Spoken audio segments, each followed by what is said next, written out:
Hello அருமைய நண்பர்களே, தேவன் உங்கள் எல்லோரையும் ஆசீர்வதிக்கட்டும்.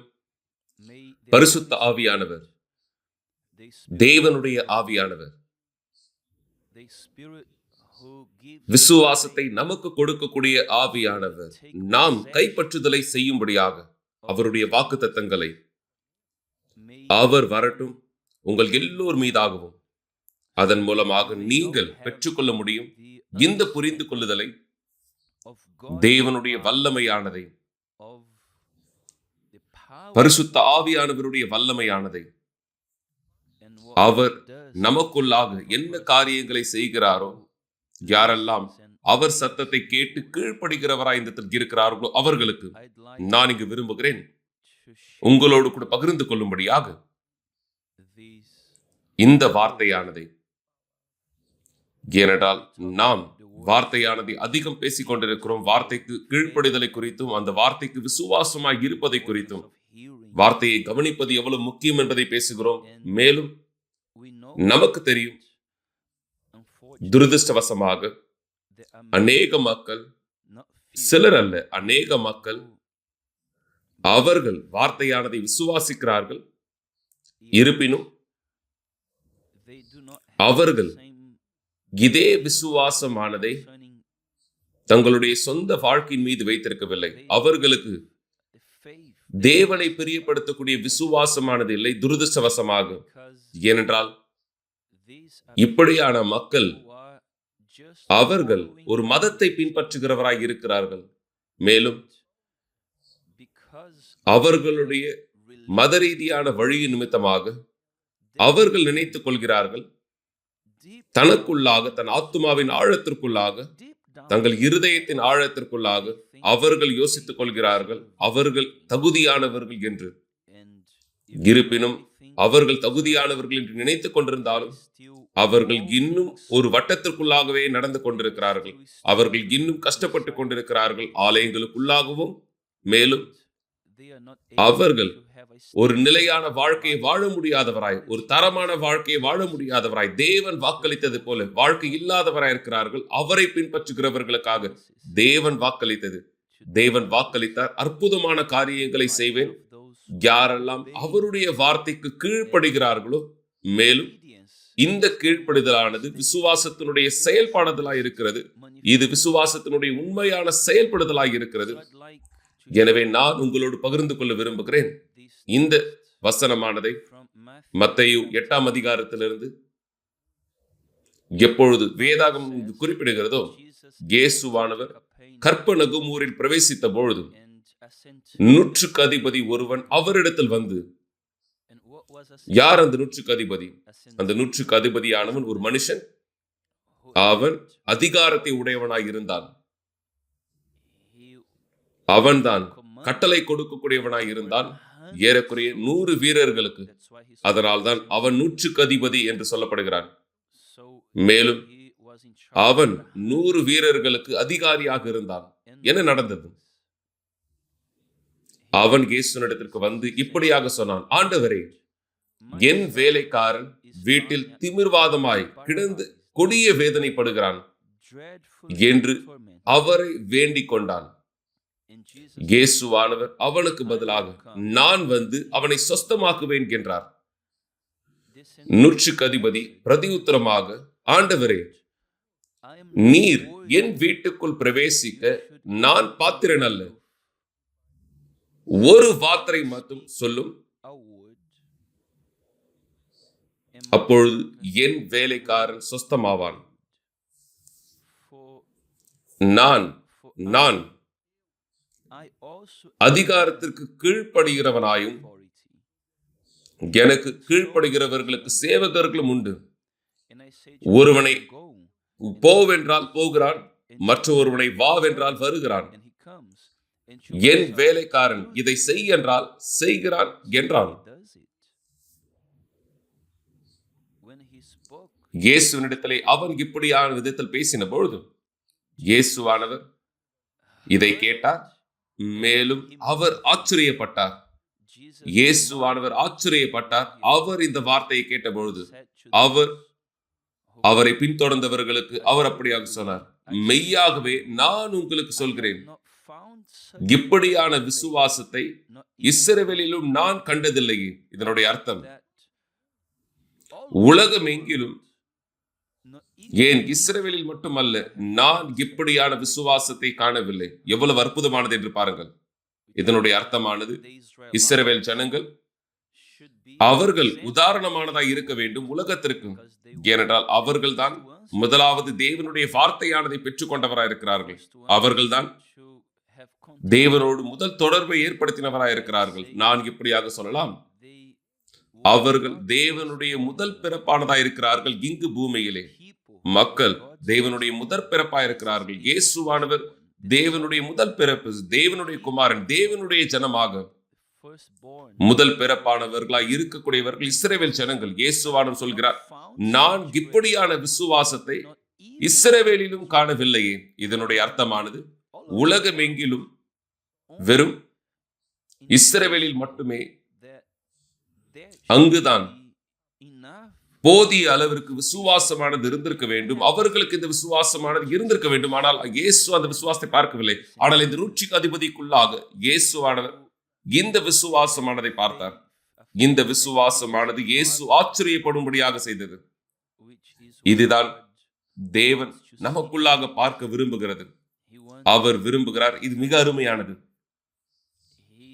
அவர் மக்களை இப்படியாக தேடிக்கொண்டிருக்கிறார். யார் பார்த்து அவர் ஆச்சரியப்பட முடியும், நம்மை குறித்து அவர் சந்தோஷப்பட முடியும் என்றால் இந்த விசுவாசம் தேவனை பிரியப்படுத்தும். விசுவாசம், இப்படியான விசுவாசம் தேவனை பிரியப்படுத்தக்கூடியதா இருக்கிறது. நீங்கள் பார்க்கலாம், இந்த விசுவாசமானது சுயநலமான விசுவாசம் கிடையாது. இந்த விசுவாசமானது நமக்குரியதாய், நம்முடைய நேசத்துக்குரியதாய், உறவினருக்குரியதாய், கணவனுக்குரியதாய், மனைவிக்குரியதாய் இல்லை. இந்த விசுவாசமானது இது 100க்கு அதிபதியானவன் வெளிப்படுத்தின இந்த விசுவாசமானது அவனுடைய ஊழியக்காரனுக்காக. அதன் பிற்பாடு நீங்கள் சொல்லலாம், அவன் விரும்புகிறான், அவனுடைய ஊழியக்காரன் சீக்கிரத்தில் குணமடைய வேண்டும், அதனால் அவனுக்கு வேலை செய்ய முடியும் என்று, அதனால இந்த அவன் வேலைக்கு தொடங்க முடியும் என்று. இல்லை, அப்படியாக இல்லை. இந்த மனுஷன் மிக நிச்சயமாக அவனுக்கு வெறும் ஒரு வேலையாட்கள் மட்டுமல்ல, பல வேலையாட்கள் இருந்திருக்கலாம். ஆனால் இந்த வேலையாட்களை அவன் ஒதுக்கிவிட்டு வேறு ஒருவனை வேலைக்கு வைத்திருக்கலாம். அவன் அப்படியானதாய் கூட செய்திருக்கலாம். ஆனால் இந்த 100க்கு அதிபதியினுடைய விசுவாசமானது தேவனை பிரியப்படுத்தியது. ஏனென்றால் அவன் நோக்கமாயிருந்தான். அந்த 100க்கு அதிபதியானவன் தன்னுடைய விசுவாசத்தை தேவன் மீது நோக்கத்தோடு வெளிப்படுத்தினான், உதவி செய்யும்படியாக, ரட்சிக்கப்படும்படியாக. அந்த மனுஷனுக்கு யார் அப்படியாக ஒதுக்கப்பட்டிருக்க முடியுமோ அவனுக்கு வெறும் ஒரு வார்த்தையிலே அந்த 100க்கு பேசியிருந்தான். ஏனென்றால் அந்த 100க்கு அதிபதியானவன் ரோமானிய வீரனாயிருந்தான். அவன் அங்கு இந்த இடத்தில் இருந்தான், கட்டளைகளை கொடுக்கக்கூடியவனாக. அவன் வழி நடத்துதலை இந்த இடத்தில் கொடுக்கும்படியாக ரோமர்களுக்கு மேலும் வரிகளை விதிக்கக்கூடிய ஒருவனாய் இந்த இடத்தில் இருந்தான்.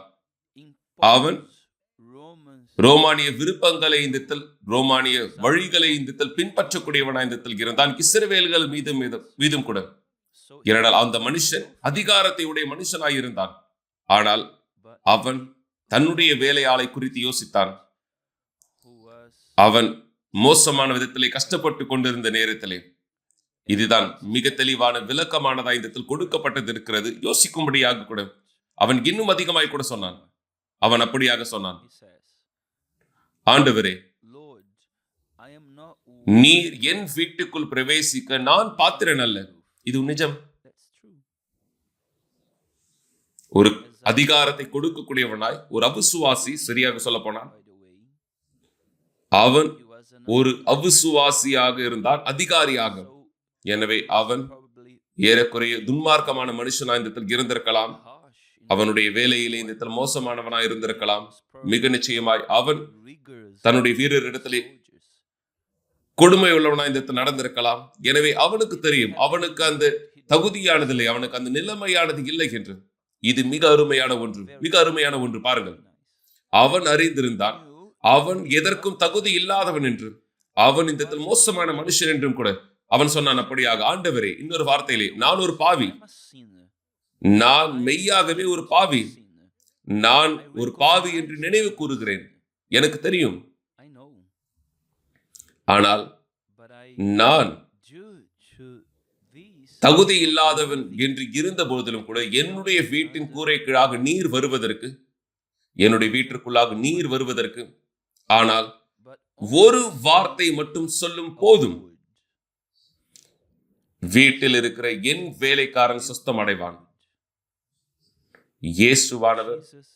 இயேசுவானவர் மிக நிச்சயமாகவே அவர் இந்த வார்த்தையை கேட்டு ஆச்சரியப்பட வேண்டியதா இருந்தது. ஏனென்றால் இந்த விசுவாசம் இதுதான் மெய்யான விசுவாசமானதாய் இருக்கிறது. ஏனென்றால் ஒரு மனுஷன் அதிகாரத்தை உடையவனாய் இருக்கும் பொழுது, அதிகாரத்தோடு இருக்கும் பொழுது, மேலும் நான் என் வீரர்களை பார்த்து இதை செய் என்று சொன்னால் அவன் செய்கிறான், அதை செய் என்றால் அதை செய்கிறான். அவர்கள் அப்படியான எல்லாவற்றையும் செய்கிறார்கள். நான் கொலை செய்ய சொன்னால் அவன் கொலை செய்கிறார்கள். நான் அவர்களுக்கு உயிரோடு ஒருவரை வைக்க சொன்னால் அவர்கள் செய்கிறார்கள். அவ்வளவுதான். அதுதான் நிஜம். அவன் ஒரு வீரனாய் இருந்தான், கட்டளை கொடுக்கக்கூடியவனாய் இருந்தான். அவன் தன்னுடைய கட்டளைகளை இந்த இடத்தில் கொடுக்கக்கூடியவனாய், கடினமான ஒருவனாய் இருந்தான். அதன் பிற்பாடு அவர் அதிகாரத்தை இந்த இடத்தில் வெளிப்படுத்துகிறவராய் இந்த இடத்தில் இருந்தார். ஆண்டவராக இயேசுவானவர் அதே நேரம் அவன் பாவியாக இந்த இடத்தில் பார்க்கப்பட்ட பொழுதிலும், எந்த விதமான தகுதியும் நம் தேவனுக்கு முன்பாக இல்லாதவனாய் இருந்த பொழுதிலும் கூட அவர் பார்த்தார், அவர் மதிப்பிட்டார், அவர் அந்த அதிகாரத்தை இந்த இடத்தில் பார்த்தார். இந்த வார்த்தையானது யார் அந்த அதிகாரத்தை உடையவராய் இருக்கிறார் என்று, யார் அந்த வார்த்தையினுடைய அதிகாரத்தை உடையவராய் இந்த இடத்தில் இருக்கிறார், இதை செய் அதை செய் என்று காரியங்கள் அப்படியானதாய் நடைபெறுகிறதே. உங்களுக்கு இது புரிகிறதா நண்பர்களே? அவன் அறிக்கையிட்டான் ஆண்டவராக இயேசு கிறிஸ்துவினுடைய அதிகாரத்தை. அவன் அறிக்கையிட்டான் ஆண்டவராக இயேசு கிறிஸ்துவினுடைய அதிகாரத்தை. மேலும் ஆண்டவராக இயேசுவை அவன் பார்த்தான். அப்படியான நிலைமையிலே அவனுக்கு இருக்கக்கூடிய அதிகாரத்தின் வழியிலே, ஏனென்றால் அவன் அதிகாரத்தை உடைய மனுஷனாயிருந்தான். ஏனென்றால் அவனுக்கு தெரியும் ஒரு வார்த்தையினுடைய அதிகாரம் என்ன என்பதை குறித்து, அந்த வார்த்தையினுடைய அதிகாரம் என்னது என்பதை குறித்து அறிந்திருந்தான். அவனுக்கு அது தெரியும்.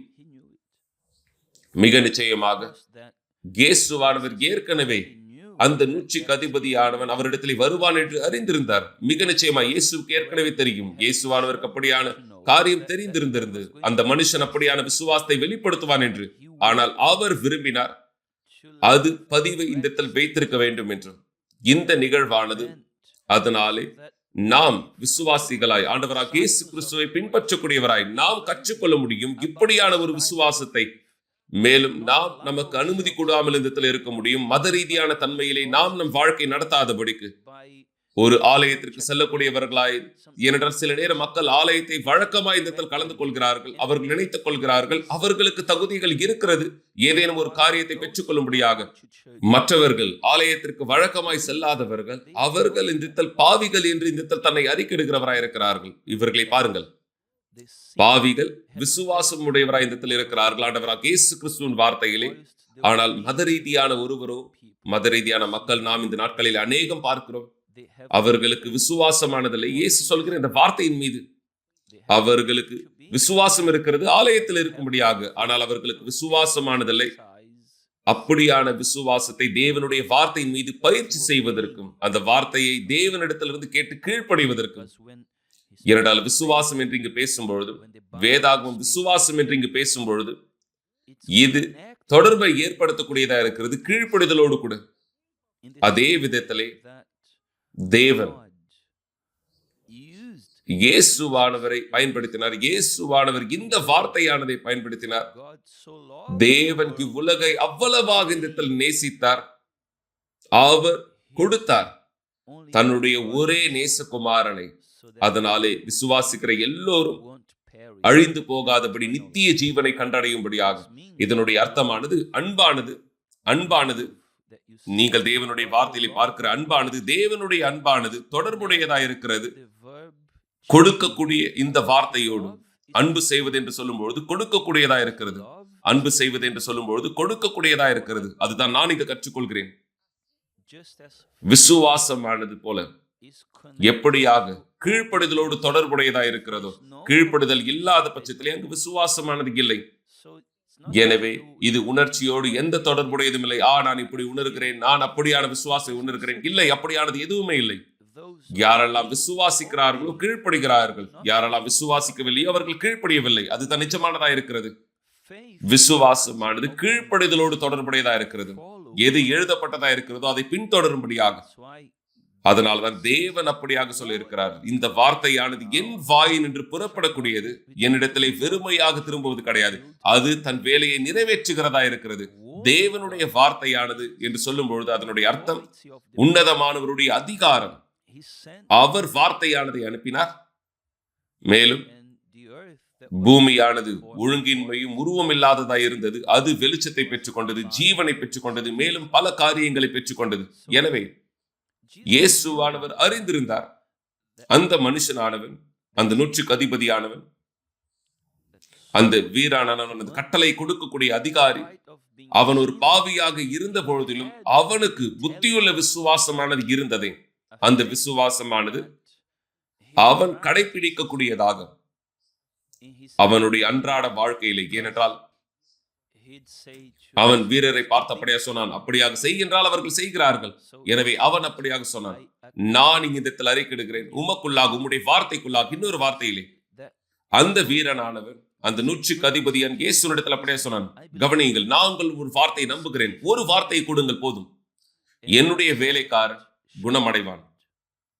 அதன் பிற்பாடு இயேசுவானவர் இங்கு இப்படியாக சொன்னார்.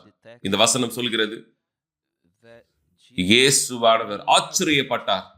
இயேசுவானவர் ஆச்சரியப்பட்டார் அந்த வார்த்தை அவர் கேட்ட பொழுதும். அப்படியாக அவரை பின்தொடர்ந்தவர்களுக்கு அவர் சொன்னார், மெய்யாகவே நான் உங்களுக்கு சொல்கிறேன், இப்படியான விசுவாசத்தை இஸ்ரவேலுக்குள்ளும் நான் இப்படியான விசுவாசத்தை பார்க்கவில்லை என்று. அதுதான் தேவன் நம் ஒவ்வொருவருக்குள்ளாக பார்க்க விரும்புகிறார். இது நான் ஒரு போதகம் செய்கிறவன் என்று இல்லை, தேவனுடைய வார்த்தையை நான் தேவனுடைய ஊழியக்காரன் என்று சொல்லும் பொழுது அது மிக நிச்சயமாக எனக்கு விசுவாசமானது இந்த இடத்தில் இருக்கிறது. நான் விசுவாசத்திலே நிரப்பப்பட்ட ஒருவனாய் இந்த இடத்தில் இருக்கிறேன். மிக நிச்சயமாய் நான் செய்ய விரும்புகிற எல்லா காரியத்திலும் செய்கிறேன். இல்லை, இது இப்படியானதாய் கிடையாது. தேவன் எனக்கு விசுவாசத்தை கொடுத்திருக்கிறார். மேலும் விசுவாசமானது அது என்னுடைய தகுதியோடு தொடர்புடையதா இந்த இடத்தில் இருக்கிறது கையாளுவதற்கு.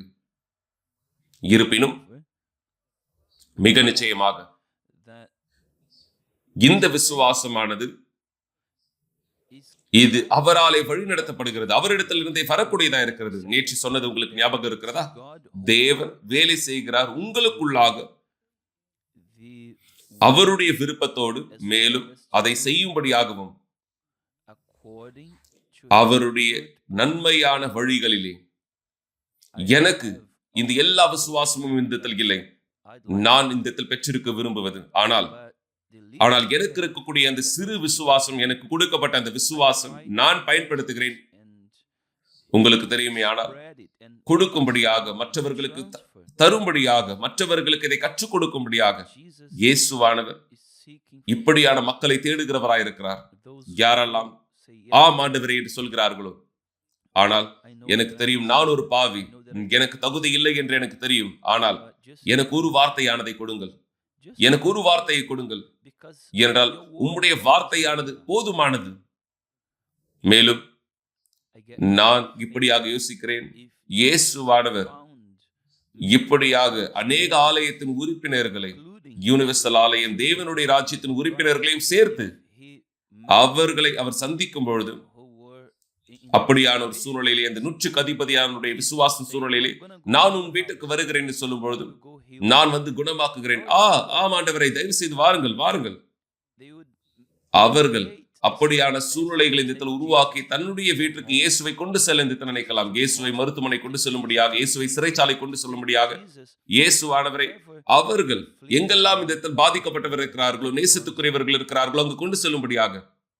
ஆனால் அந்த நூற்றுக்கு அதிபதியானவன் மத ரீதியான மனுஷனாகவே இந்த இடத்தில் இல்லை, அவனுக்கு எதுவும் தகுதி இல்லை என்பதை புரிந்து கொண்டவன் இந்த இடத்தில் இருந்தான். அவன் அப்படியாகவே இந்த இடத்தில் சொன்னான், நான் பாத்திரவான் அல்ல, நீர் என்னுடைய வீட்டிற்குள்ளாக இந்த இடத்தில் வருவதற்கு,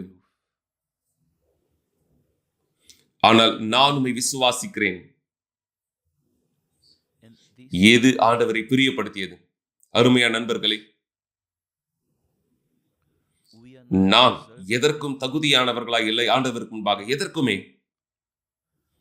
அவர் நமக்காக என்ன செய்கிறாரோ அவருடைய இரக்கத்தினாலும் அவருடைய உருக்கத்தினாலும், இருப்பினும் அவருடைய இரக்கமானது நம் மத்தியிலே இந்த நாம் தகுதியானவர் என்பதனாலே கிடையாது. நாம் ஏதேனும் தகுதியை உடையவராய் இந்த இருக்கிறோம் அவரிடத்தில் என்பதற்காக இல்லை. அவர் விசுவாசமானதை நமக்குள்ளாக இந்த பார்ப்பதினாலே இந்த நீதிமான் விசுவாசத்தினாலே பிழைப்பான். ஓசையா இந்த வசனத்தை சொல்லி இருக்கிறார், நான் தவறாக சொல்லவில்லை என்றார். நீதிமான் விசுவாசத்தினாலே பிழைப்பான். எனவே நீங்கள் உங்கள் விசுவாசத்தினாலே பிழைக்க வேண்டும். நான் என் விசுவாசத்தினாலே பிழைக்கப்பட வேண்டும். இதுதான் நம்மை நீதிமானாக இந்த இடத்துல மாற்றுகிறது. தேவனுக்கு முன்பாக இதுதான் நம்மை தகுதியுடையவராய் இந்த இடத்துல மாற்றுகிறது. அந்த 100க்கு அதிபதியானவன் அவன் எதற்கும் தகுதி இல்லவனாய் இல்லை, எதற்கும் அவனுக்கு தகுதியானதில்லை. ஆனால் அவன் தகுதியானவனாய் மாறினான். எப்பொழுது அவன் விசுவாசித்தானோ தேவனுடைய வார்த்தையின் மீது. உங்களுக்கு இது புரிகிறதா நண்பர்களே? எனவே நீங்கள் மற்ற மக்களுடைய வாழ்க்கையானதை பார்க்க வேண்டாம். இரக்கத்திற்காக அவர்கள் உங்கள் மீது இரக்கமாய் இருக்க வேண்டும் என்று அல்லது பரிதாபப்பட வேண்டும் என்று உங்கள் விசுவாசத்தை பயன்படுத்துங்கள். நீங்கள் இயேசுவை நம்பவில்லையா? நீங்கள் அவர் வார்த்தையை நம்பவில்லையா? நீங்கள் அவரை விசுவாசிக்கிறீர்கள் ஆனால் அவர் வார்த்தையை நம்புகிறீர்கள். நீங்கள் அவர் வார்த்தையை நம்புகிறீர்கள் ஆனால் அவரை விசுவாசிக்கிறீர்கள். இன்னும் அதிகமாக இருக்கிறது. நீங்கள் விசுவாசிக்கிறீர்கள், அவர் உயிருள்ளவராய் இருக்கிறார். நாம் இயேசுவை விசுவாசிக்கும் பொழுது அவர் உயிருள்ளவராய் இருக்கிறார் என்பதை நம்புகிறோம். அவர் உயிருள்ளவராய் இருக்கிறார். நாம் இருப்பதை போல இங்கு 2000 ஆண்டுகளுக்கு முன்பாக அவர் இருந்ததை போலவே. இது பிரச்சனையானது கிடையாது. நான் உணரவில்லை, நான் இந்த தொடவில்லை, நான் பார்க்கவில்லை. நான் உயிரோடு அவர் இருக்கிறார் என்பதை நம்புகிறேன்.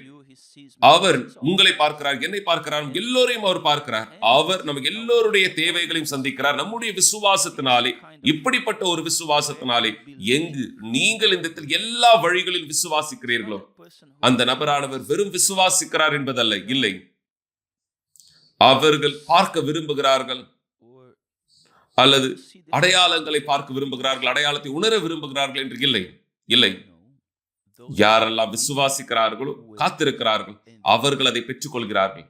இதுதான் நிஜமானதா இருக்கிறது. இதுதான் விசுவாசமானதா இருக்கிறது. தேவனை பிரியப்படுத்தக்கூடியதாய் இந்த விசுவாசமானதுதான் மக்களுக்கு கொண்டு வரப்படக்கூடியதா இருக்கிறது. உலகம் எங்கிலும் எது நம்பிக்கையுள்ள விசுவாசம் என்று அல்ல, எது தத்துவத்தினாலே கொண்டு வரப்பட்ட விசுவாசம் என்பதல்ல. நான் இந்த வார்த்தைகளை குறித்து கவலைப்படவில்லை. சில நேரங்களில் நான் வார்த்தையானதையும் இந்த நோக்கங்களையும் பயன்படுத்துகிறேன். நான் அதை பயன்படுத்தக்கூடிய இந்த விரும்பவில்லை. ஆனால் இந்த மக்கள் இந்த தூய்மையான விசுவாசத்தை இந்த பெற்றுக் கொள்ளக்கூடியதாய் இந்த படைத்தவருடைய விசுவாசத்தை பெற்றுக் கொள்ளும்படியாக நான் பயன்படுத்துகிறேன். பிரச்சனையானது என்னவாக இருந்தாலும், சூழ்நிலைகள் என்னவாக இருந்தாலும், இந்த விசுவாசத்தை, உங்களுக்குள்ளாக இருக்கிற விசுவாசத்தை பயன்படுத்துங்கள். அது எவ்வளவு சிறியதாக இருந்தாலும் இந்த விசுவாசத்தை பயன்படுத்துங்கள். நீங்கள் பார்ப்பீர்கள் தேவன் உங்கள் வாழ்க்கைக்குள்ளாக வேலை செய்வதை. நாளை நாம் இன்னும் அதிகமாய் இந்த விசுவாசமானதை குறித்து பேசுவோம். இது நம்மை குணமாக்கக்கூடியதாய், நம்மை நீதிமானாய் மாற்றக்கூடியதாய், நம்மை விடுதலை செய்யக்கூடியதாய். இந்த விசுவாசமானது நம் இருதயத்தை சமாதானத்திலே வைக்கக்கூடியதாய், இந்த விசுவாசம் சமாதானத்தை கொண்டு வரக்கூடிய விசுவாசமானதாய் இருக்கும். நாம் எப்பொழுது புத்தியுள்ள விசுவாசத்தை பயன்படுத்துகிறோமோ, தேவனுடைய வார்த்தையின் மீது விசுவாசத்தை பயன்படுத்துகிறோமோ, நாம் மன்னிக்கப்படுகிறோம், மேலும் நாம் சமாதானத்தை பெற்றுக் கொள்கிறோம். தேவன் உங்கள் எல்லோரையும் ஆசீர்வதிக்கட்டும். நாளை உங்களை சந்திக்கிறேன் ஆண்டவராகிய இயேசு கிறிஸ்துவின் நாமத்தினாலே. ஆமென்.